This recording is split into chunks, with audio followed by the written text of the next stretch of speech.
আসসালামু আলাইকুম। আমি আমার ছোট্ট জানটার জন্য আজকে একটা বার্থডে কেক বানিয়েছিলাম। এটা অবশ্য গতকাল রাতে বানিয়েছিলাম। আমি অনেক কষ্ট করে বানিয়েছি। আমি চাই আপনারা আমার এই ভিডিওটা সম্পূর্ণ দেখুন। এটা একদম সিম্পলভাবে করার চেষ্টা করেছি, কিন্তু চেয়েছি যাতে খুবই মজার হয়। তাই আমি 3 ডিমের একটি কেক বানিয়েছিলাম বাসাতেই। এখানে হাফ কাপ চিনি আর 1/4 কাপ আর 1/3 কাপ ময়দা দিয়েছিলাম।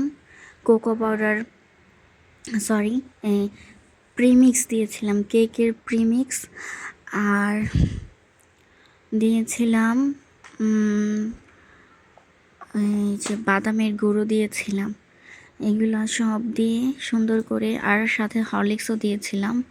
এগুলো সব একসাথে মিশিয়ে ধীরে ধীরে ধীরে ধীরে করে, ভিডিওটা আমি ফাস্ট করে দিয়েছিলাম, কিন্তু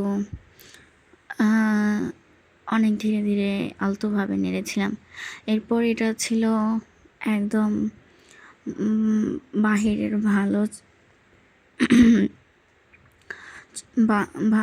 ভালো চকলেট, মানে বাংলাদেশি চকলেট তো অনেক ভেজাল থাকে, মজা লাগে না, কিন্তু এটা অনেক ভালো ছিল। আর এখানে 1 কাপ হুইপ ক্রিম নিয়েছিলাম, তার সাথে আমি 3 টেবিল চামচ গুঁড়া দুধ দিয়ে দিয়েছিলাম। এরপর আমি সুন্দর করে ক্রিমটাকে স্টিফ করেছিলাম,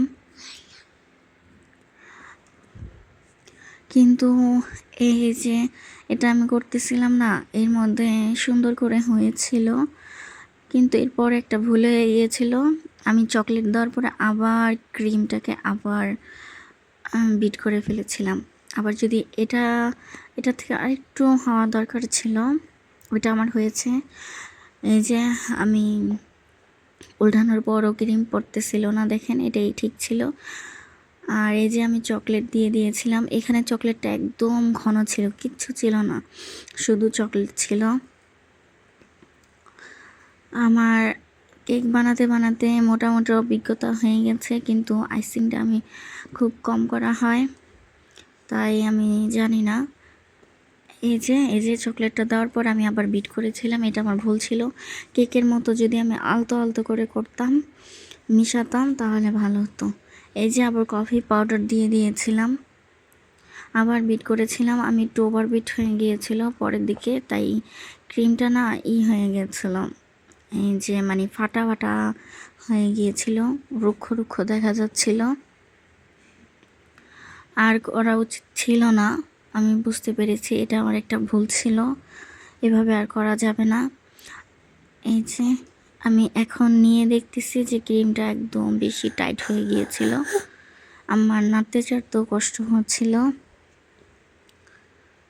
এরপর আমি ধীরে ধীরে ধীরে ধীরে করে, আমার কিন্তু টার্ন টেবিল নেই, আমি একটা জোগাড় বের করেছি, মানে এটা পাতিলের উপরে, তার উপরে একটা বড় আবার একটা ঢাকনা ছিল, সেটা সমান করে দিয়ে ঘোরাচ্ছিলাম, সুন্দর টার্ন টেবিলের মতোই ঘুরতেছিল, সেই একই ধরনের কাজ করতেছিল।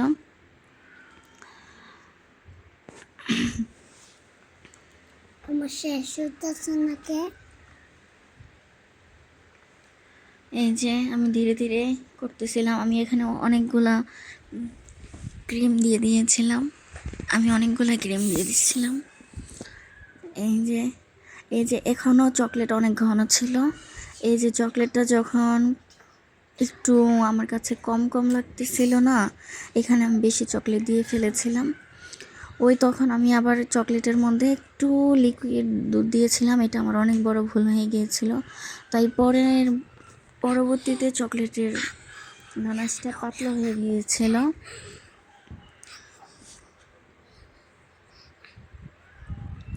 এই যে আমি ধীরে ধীরে এগুলা মিশাচ্ছিলাম।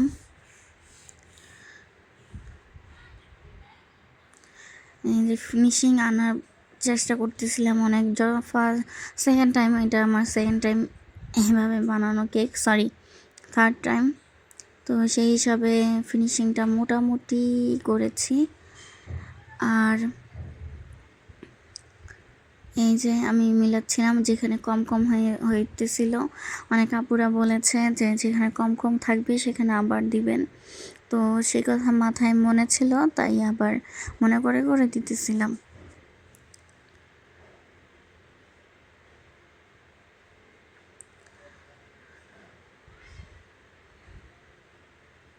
ধীরে ধীরে ধীরে ধীরে আমি কেকটার মোটামুটি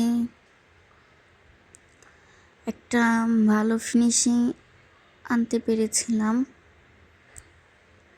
কিন্তু পরে ওই যে আমার চকলেট গানাশটা পাতলা হয়ে যাওয়ার কারণে আমি যেমনটা চেয়েছিলাম তেমনটা হয়নি। অনেক সময় দেখা যায় ঘন চকলেট একদম একটু একটু করে পড়ে, সেটা দেখতে খুবই ভালো লাগে।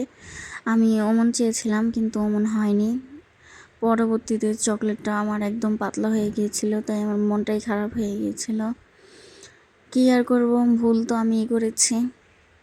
তারপর কি করব, এটাকে কোনো রকম জোড়াতালি দিয়ে চেষ্টা করতেছিলাম যাতে সুন্দর হয়, যাতে সুন্দর হয়। আর আপনারা যদি কোনো অভিজ্ঞ মানুষ জেনে থাকেন, যদি কোনো আপুদের কাছে আমার এই ভিডিওটা যায়, তাহলে আমাকে প্লিজ একটু জানাবেন যে আমার ফুল যখন আমি দেওয়ার চেষ্টা করতেছিলাম, ফুলটা কেন জানি সুন্দর হইতেছিল না। ফুলটা কেমন জানি হয়ে যাচ্ছিল, ফুলটা একদমই সুন্দর আসে নাই। তাই মানে প্রফেশনাল লুক তো আসেই নেই, মানে কেমন যেন হতেছিল। আমি পুরাই হতাশ হয়ে গিয়েছিলাম। এই যে আমার মেয়ে বানানোর চেষ্টা করতেছিল ফুলও, বলতেছিল আম্মু ফুলটা আমি বানাবো আমি বানাবো। আমি বলি আচ্ছা ঠিক আছে, কিন্তু